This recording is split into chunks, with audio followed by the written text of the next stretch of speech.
लखनऊ माध्यमिक वित्त विहीन शिक्षक महासभा उत्तर प्रदेश की प्रांतीय कार्य समिति एवं प्रदेश भर के वित्त विहीन विद्यालयों के शिक्षक, प्रधानाचार्य, प्रबंधक एवं शिक्षणेतर कर्मचारियों की एक आवश्यक बैठक दारुल शफा के कॉमन हॉल में प्रदेश अध्यक्ष उमाशंकर पटेल रायबरेली की अध्यक्षता में संपन्न हुई।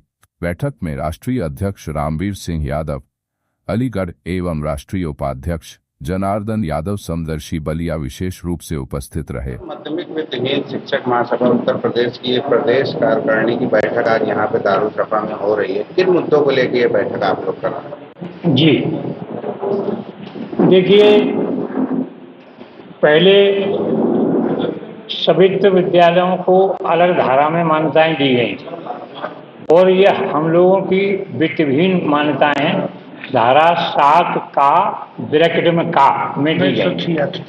फिर जो है इस पर हम लोगों ने लड़ाई लड़ी तो उन्होंने बदल के धारा 7 ब्रैकेट 4 में कर दी और एक नई ये बना दी कि अब जो मान्यताएं देंगे वो स्ववित्त पोषित देंगे, मैंने अपने वित्त से चलाएं। तो जो पहले वाली उन्होंने धारा 7-4 में कर दी, न तो उनको वितरण से आच्छादित किया और नहीं उनको मानदेय दिया गया, सब भगवान भरे से छोड़ दिया गया, जिससे पूरे प्रदेश में शिक्षा में, माध्यमिक शिक्षा में अफरा तफरी मच गई है और बड़ा माहौल खराब।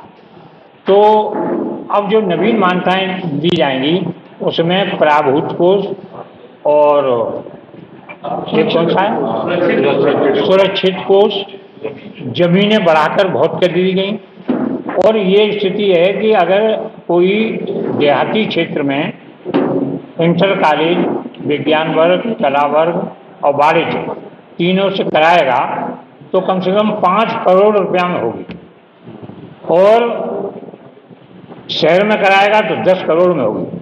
और पहले इतनी ज़मीन ही नहीं मिलेगी शहर में, तो 1 बीघा ज़मीन किस पे होगी, 2 बीघा ज़मीन किस पे होगी।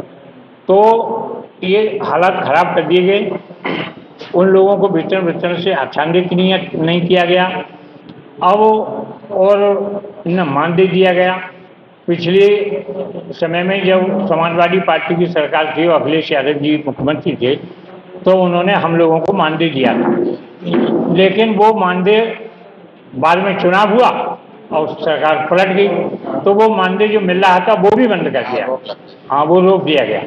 तो इन सारी चीज़ों को आप लोग लिखें और हम लोग बोर्ड परीक्षा की कापियाँ जांच रहे थे वित्तहीन की, आज भी जटवाते हैं, लेकिन वो अपमानपूर्वक हम लोगों को ये जो है पारिश्रमिक वगैरह तो देते हैं, बड़ा देर में देते हैं, मतलब सब लोगों से नहीं जटवाते। और ये जो एग्जामिनर होते हैं प्रयोगात्मक परीक्षा के परीक्षक, ये हमारे वित्तहीन के लोग बन के जाते थे, तो अब बहुत कम मात्रा में इनको बनाकर भेज रहे हैं। एडेड के लोग जो जाते हैं, हम लोग वित्तहीन के लोग हैं, वो हम लोगों को हे दृष्टि से देखते हैं और वहाँ पैसा मांगने का काम करते हैं। प्रैक्टिकल जब लेते हैं तो कहते हैं हमको पर बच्चा इतना 100 रुपया, 200 रुपया, 300 रुपया इस हिसाब से दीजिए।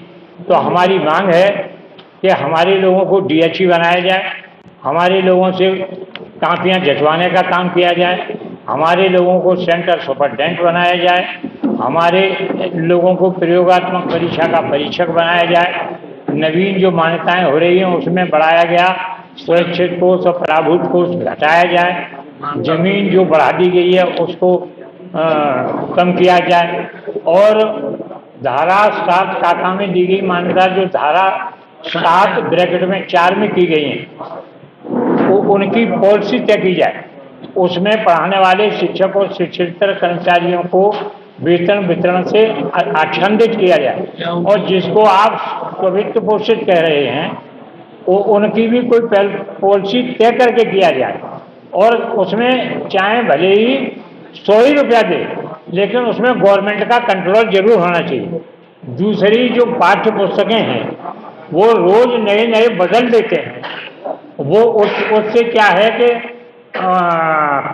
ये किताबों में उसमें बहुत बड़ा भ्रष्टाचार और घोटाला हो रहा है। अब अभिभावक इससे परेशान है और हम कहते हैं कोई एक शिक्षा नीति होनी चाहिए, एक जैसा पाठ्यक्रम होना चाहिए, एक जैसी एजुकेशन होनी चाहिए, जिसमें देश के राष्ट्रपति और प्रधानमंत्री का बच्चा पढ़ेगा स्कूल में, उसी में हमारे देश के गांव गरीब और मजदूर का बेटा पढ़ेगा, तब इस देश का कल्याण होगा। शिक्षा एक ऐसी चीज है जिसका होना बहुत आवश्यक है। धन्यवाद। धन्यवाद।